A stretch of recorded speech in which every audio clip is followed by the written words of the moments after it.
Hello everybody, welcome back once again to the Lost Odyssey walkthrough. Alright, so we are in Umara and we are about to cause a ruckus. I think we need to go up to the north here, right? This should take us to the palace. Indeed.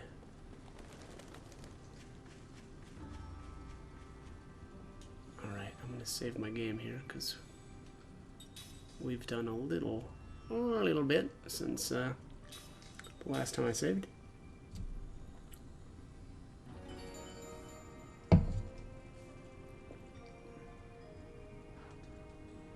Alrighty.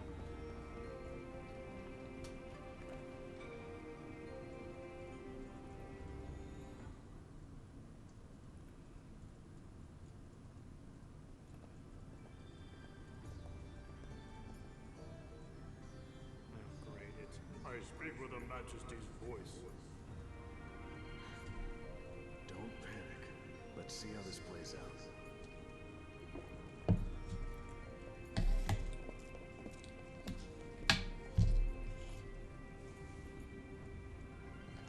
Welcome home, Your Majesty.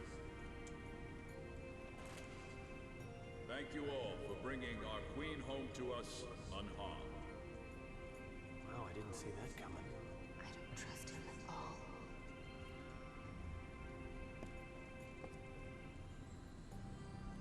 Huh?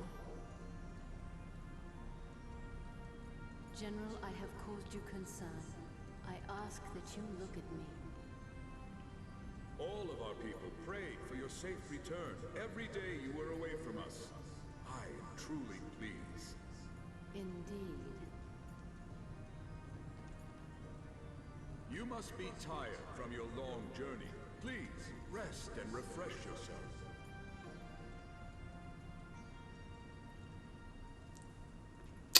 Uh-huh.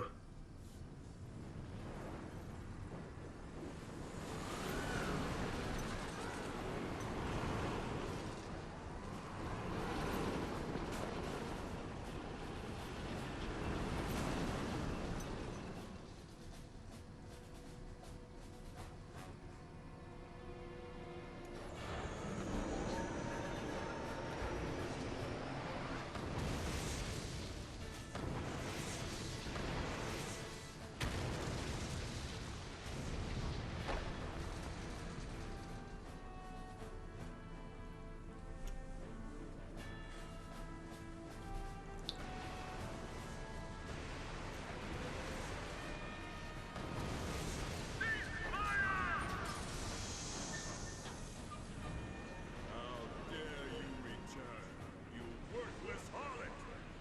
And you're angry? Ha, as if you had the right. At last, I have taken control of Numara and destroyed its weak pacifism.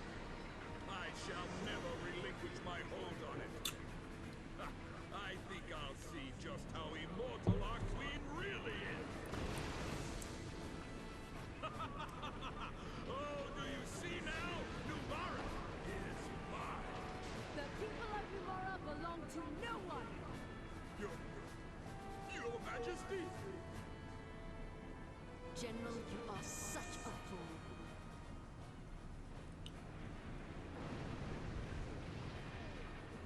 You planned this! Those who cannot conquer their desires shall never be fit to lead. Pathetic you are. What? I'll kill you all! Is this a Reichstag moment? You've taken the advantage! It's also very hard to believe that, I mean, basically, the Kakans would have to have been basically doing a coup right now, right? To get his troops to attack the queen. Alright, what do we got here? Couple of support tanks. Kakana's heavy tank. I guess I could steal this weapon.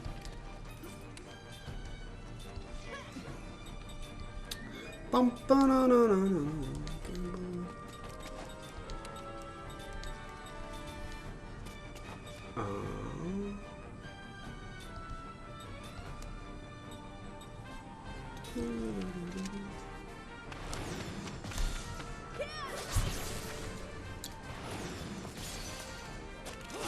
Yeah.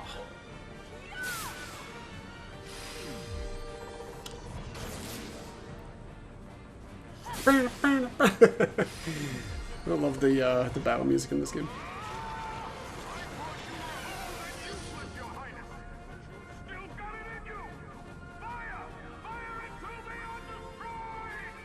Okay, just complimented her there. That's very nice.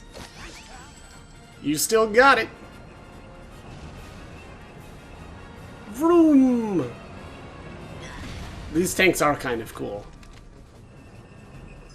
Vol cannon. Boom. Did everybody get healed from that? Oh yeah. I have absorbed fire on. Apparently these are fire. This is fire damage? Yeah. Okay, well, that's how you beat this one. Just, you know, absorb fire.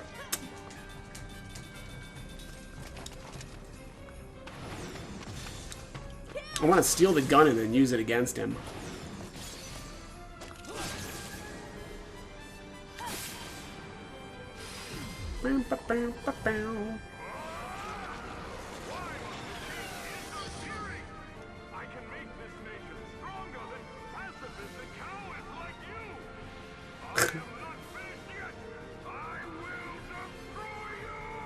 If you say so, buddy. If you say so.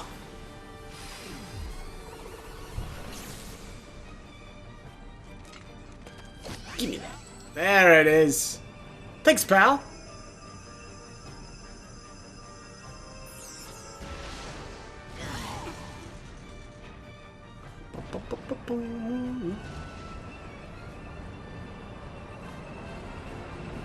Boom.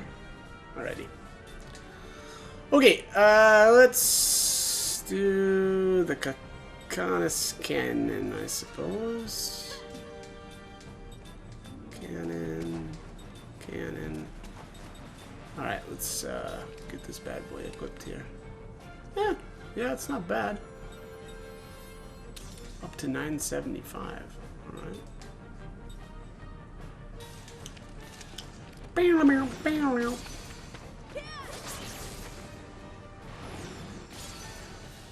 Pow! What I should be doing is using like Powerus on, I mean, either Sarah or Ming. Although I don't know. Gambles are still good. I mean, it's kind of hard to deny. Boom. He keeps reducing my GC, but it doesn't matter because he doesn't do any damage anyway.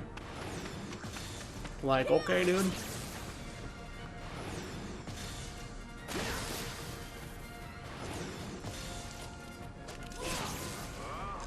Your Majesty, haven't you seen the state of the world?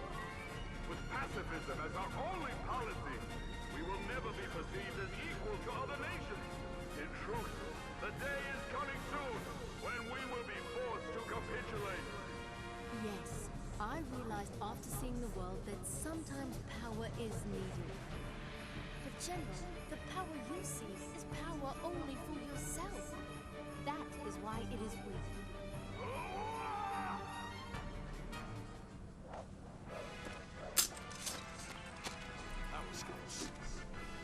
I mean, why is no one pushing for diplomacy? Just a quick question. Just quick. Ooh, man. Kaima's almost at 9,999 health already. Kaim learned attack boost too. Seth learned HP max up. Seth learned, okay. Cool.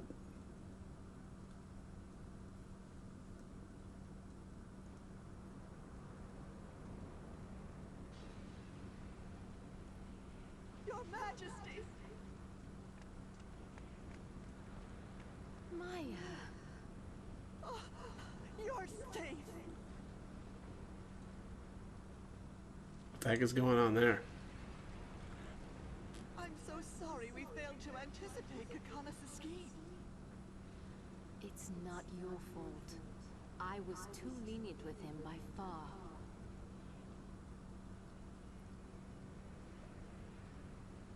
I afforded him the opportunity to run unchecked, and for that, the responsibility is mine. Don't blame yourself. He's right. I mean, that general is twisted. And yet, even he too is another of Gongora's many victims. Yeah, he does really well by himself. Your Majesty, may I know the names of your companions? Oh, yes. Oh, excuse me. I haven't introduced you. These are my loyal ladies-in-waiting. Maya here is my chief lady-in-waiting. Greetings and welcome to New Mara. We are honored. Maya, these people have become my dear friends and should be treated with the greatest courtesy. We are all working for a common goal, and we have an urgent mission to complete. A mission? And what of New Mara, Your Majesty?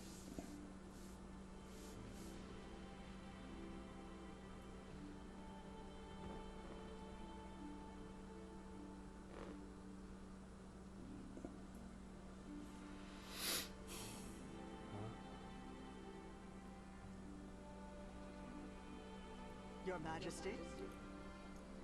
Until I carry out this mission, I shall have to be away from my people. During that time, I shall entrust Numara to the care of my ladies. To us, Your Majesty? Please do as I would. As you have been closest to me, I believe you are capable of what I ask. I shall return as swiftly as possible.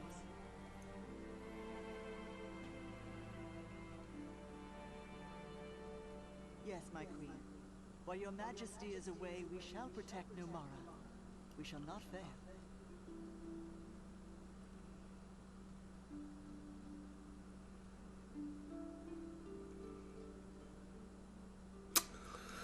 Ladies are in charge.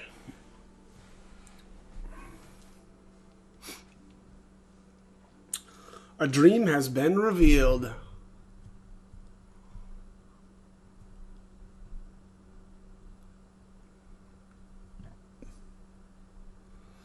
The Queen's loneliness.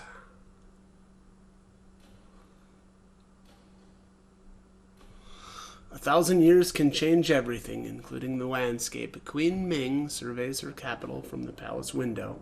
The panoramic view is like a great history book. The volcano towering in the distance, which used to spew clouds of smoke, went dormant 700 years ago.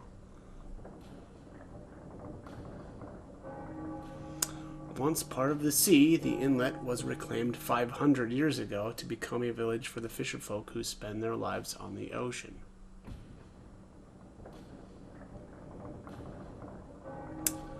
The river once arched grandly across the landscape, but the deluge that occurred 300 years ago became the occasion for major flood control construction in the form of a perfectly straight canal.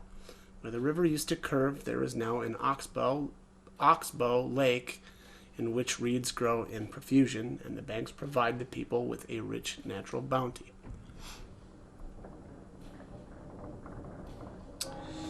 Even the area that formerly was barren, rock-strewn wasteland became a vast fruit-bearing garden thanks to the irrigation project that was undertaken 200 years ago.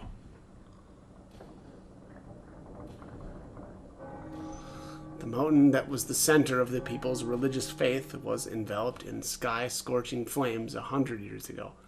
Formerly swathed in a thick green covering and seen as the home of the gods, the towering peak was transformed into a bare rock pile by a forest fire that burned for 3 days and nights. Almost everything that lived in the forest, birds and beasts of course, but many people too, died in the flames.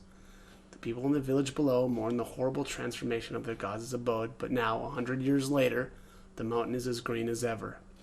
The people of the village and the people of the mountain still tell the story of the fire, but today's children can hardly imagine that the rich green slopes were once charred and blackened.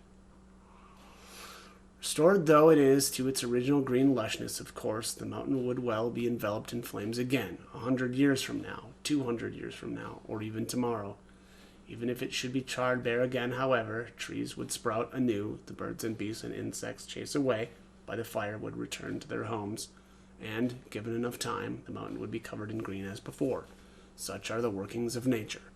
Given enough time, dizzying stretches of time. But no, to become dizzy at the thought of vast stretches of time is a privilege of the ordinary folk, those who have no choice but to devote all their energies to living in the present. How fortunate they are to be able to look back to the past 1,000 years ago like an old man telling a child a fairy tale. Once upon a time, a long, long time ago.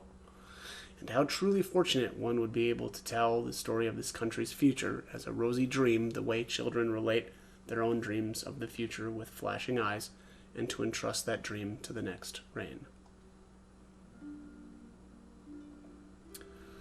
Ming stands at the window like this every morning. It is a special time of day for her when she thinks about the livelihood of her subjects, watches for signs of enemy intrusions, and ponders measures she might wish to adopt. She has done this every day without fail for the past 1,000 years. The country has flourished. The people no longer starve as they did when she first took the throne. Future historians will no doubt sing the praises of Ming's 1,000-year reign. She will be extolled as the 1,000-year-old queen, and her noble figure will be vividly engraved in people's memories. Cherishing these memories of her, however, people will die before she does. The historians who praise her, too, instead of witnessing her reign to its end, will themselves become a part of history. Ming has been queen for the past 1,000 years, and probably will be for the next 1,000 years as well. Her Majesty is in excellent spirits again this morning, I trust. She hears the voice behind her. Her gaze still fixed on the streets of the city below, Ming answers, "You are early today." Not so early if Her Majesty herself is already observing the smoke rising from the cauldrons of her people. She need not turn to ascertain the identity of the smiling face behind her. It belongs to Nagram, her senior minister. The smile is courtly, genial, but deep within the narrowed eyes, she knows, there resides a dark gleam. Today I will accompany Her Majesty in the inspection of the troops. You? Yes, owing to a slight change in assignments today. Is that so? I am hardly up to the task, but I will do my best if Her Majesty will allow me to serve her in this capacity. I beg her permission. With her back still turned to Negram, Ming gives a silent nod, and yes, she thinks to herself with a bitter smile. Their plan goes into action today. Ming has sensed for a long time that Nagram is up to no good. He apparently has seized command of certain units of the Royal Guard. Scattered throughout the city, too, his people are lying low, ready to start fires as soon as his orders come down. No doubt about it, today, when the regular ceremonial inspection of the troop is scheduled to take place, is the perfect day for a coup. When Nagram leaves, Ming enters her office and summons Hannes, the most senior of her ministers, a true elder statesman and her most trusted confidant. Hannes, who sports a luxurious beard, has served Ming for over 40 years. Your Majesty, I understand Nagram was here earlier. Yes, apparently he is to accompany me to the inspection of the troops. This is all she has to tell him. Stroking his bushy beard, Hannes says, that means they've run out of patience. I know, replies Ming. I'm sure they can't wait to get started. What a fool Nagram is. He has absolutely no idea that Your Majesty has been letting him set his own trap. If he were smart enough to realize that, he would be taking at least 2 more years to make his preparations. Then he would have much more power at his disposal.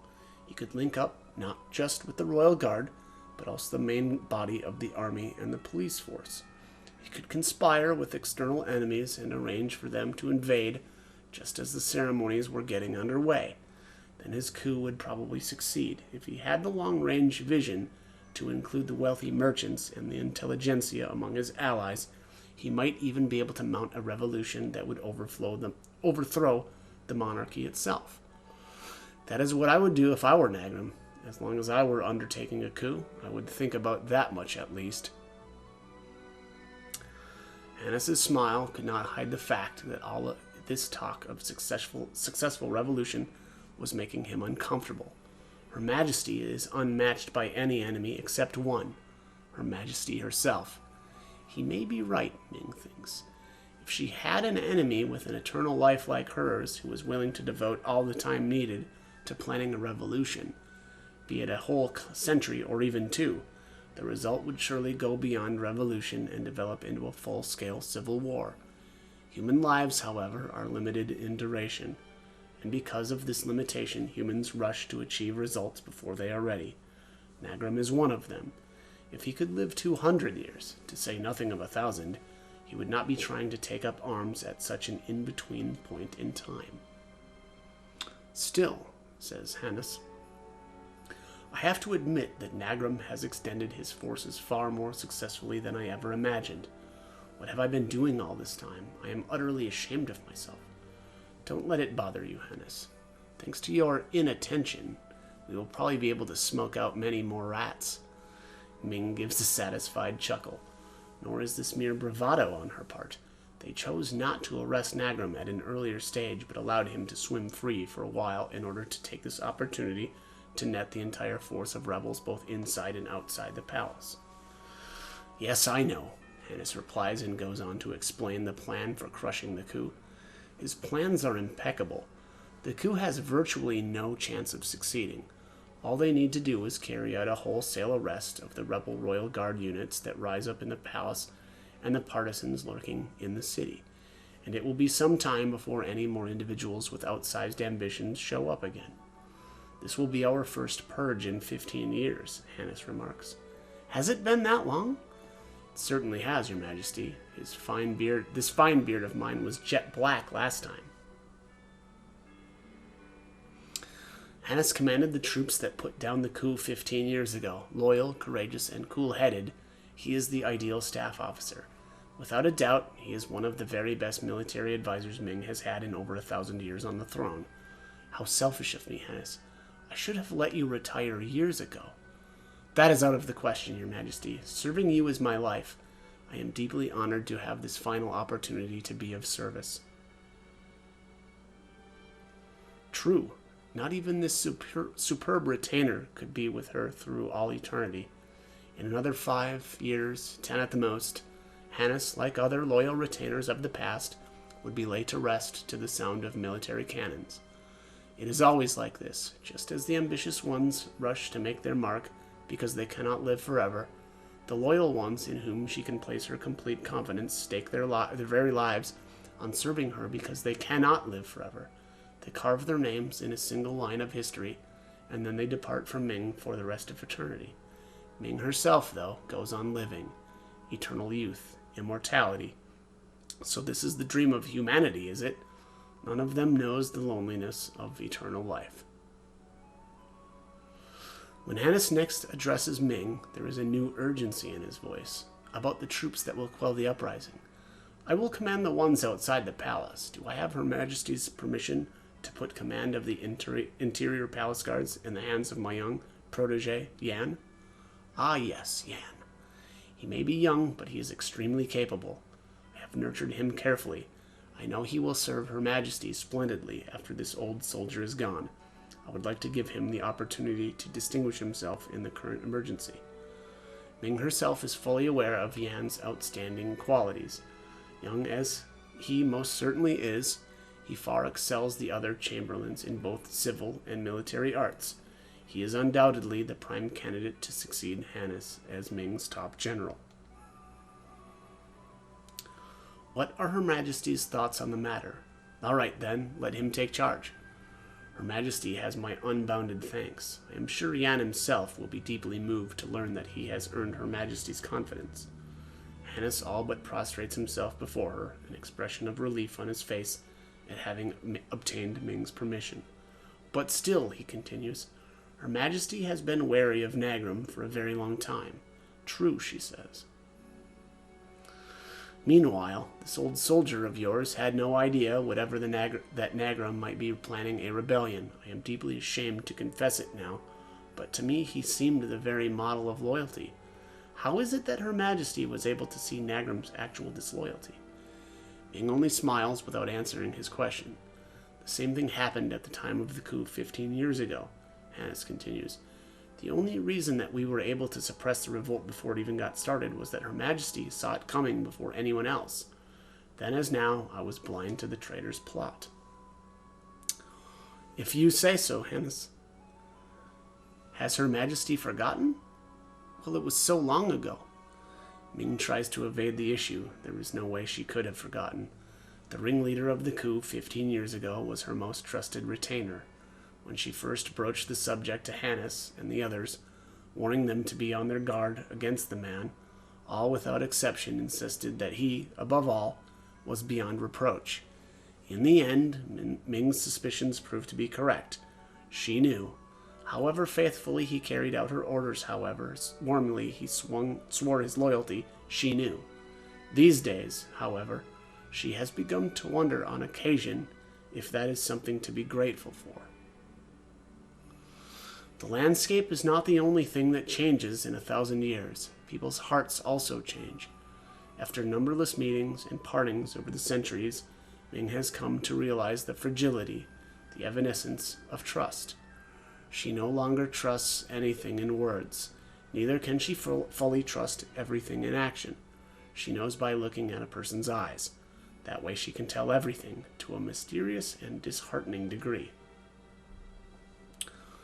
In the eyes of all those who would bring harm to this country, without exception, there resides a dark gleam. It is there in all of them, the man plotting a coup, the man secretly involved with foreign enemies, the man fattening his purse with heavy taxes wrung from the people, the female spy who seduces high ministers to extract state secrets, the man who accepts huge bribes from merchants eager for the glory of becoming an official purveyor to the royal household. Neither their words nor their deeds give them away. Often, the man himself has no idea of the misdeeds he will later commit, but Ming can tell. Only Ming, who has lived for 1,000 years. The silent voices tell her, be careful of this man. Don't take your eyes off of that woman.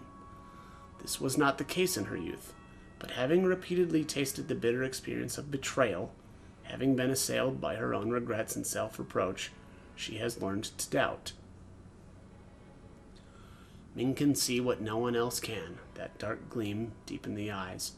This has enabled her to ward off a variety of disasters before they could start. The kingdom has managed to flourish because Ming has more often chosen to doubt than to believe. It is the best course for her to follow as queen. It is, however, an infinitely lonely way to live. Nagram's coup collapses in an instant. The rebel units of the Royal Guard, who draw their swords against Ming during the inspection of the troops in the plaza, become the prey of Yan and his men, who have been hiding around the perimeter. Meanwhile, the anti-rebel forces under Hannes' command pounce on Nagram's followers, who have been gathering to set fire to the city, and arrest them without resistance. Poor Nagram grovels on the earth, begging for his life. To him, Ming says only, I grant you the right to die with honor. A soldier lays a sword before Nagram. Wordlessly, Ming conveys to Nagram that it is time for him to take his own life. She turns on her heels and returns to the palace under armed escort. This will keep anyone from having thoughts of fomenting a rebellion, for a while, at least. The peace of the kingdom has been preserved, but it will not last forever. When the memory of Nagram's coup begins to fade, 10 years from now, or 20, or even 100, another man with ambition will emerge, as has happened so many times before. It is the role of the queen to accept this endlessly repeating cycle, Ming tells herself, sighing.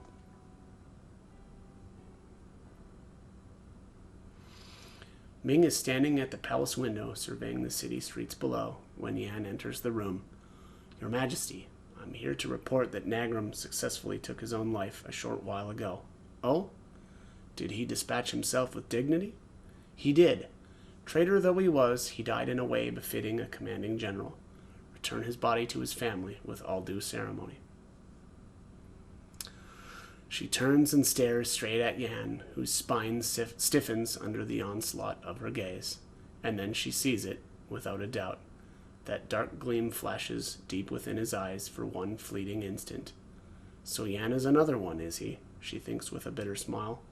Unable to fathom the meaning of her smile, Yan is at a loss for words. Thank you for all your efforts, Ming says to him, suppressing a sigh. She turns to the window again.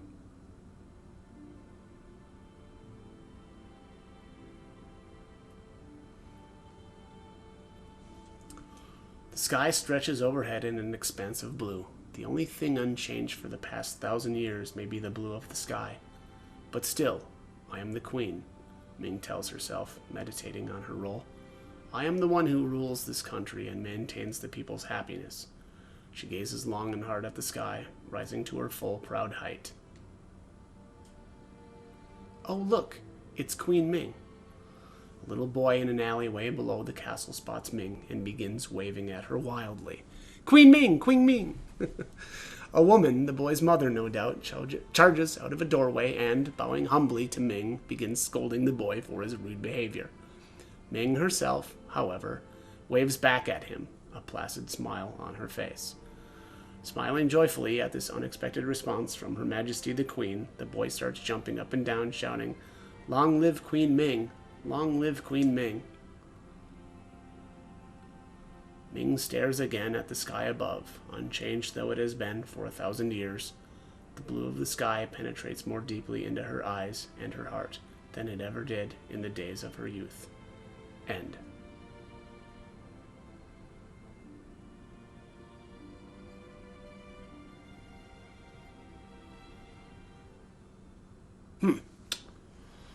Yeah, boy. Ruling a country and having I mean, that actually is sad. The betrayal. The white boa? If it's a ship you need, we have the Nautilus.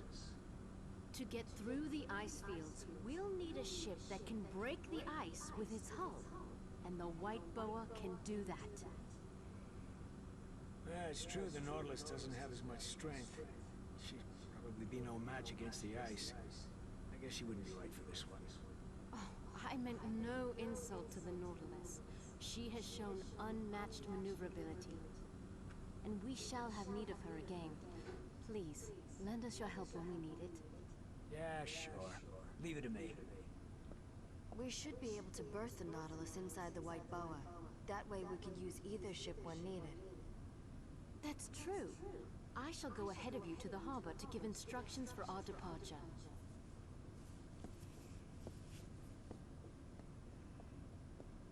Ming. What is it? Will you go back? Not to our world, but to your country.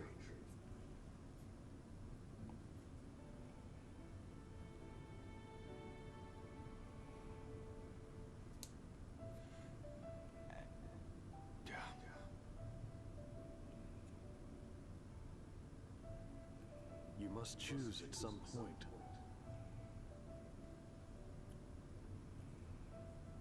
A 1,000 years is a long time. There are many important things to be done in this world.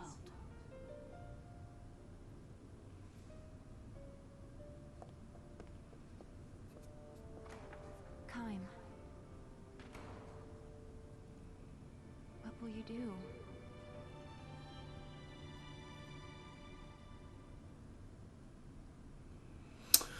All right, we are in the Chamber of Flowers. Let's, oh yeah, you know what? I'm going to save, and then I'm going to cut this one because we are pretty much at time. So, all right, as always, hope the guide was helpful, and hope you join me for more videos. Thanks for watching.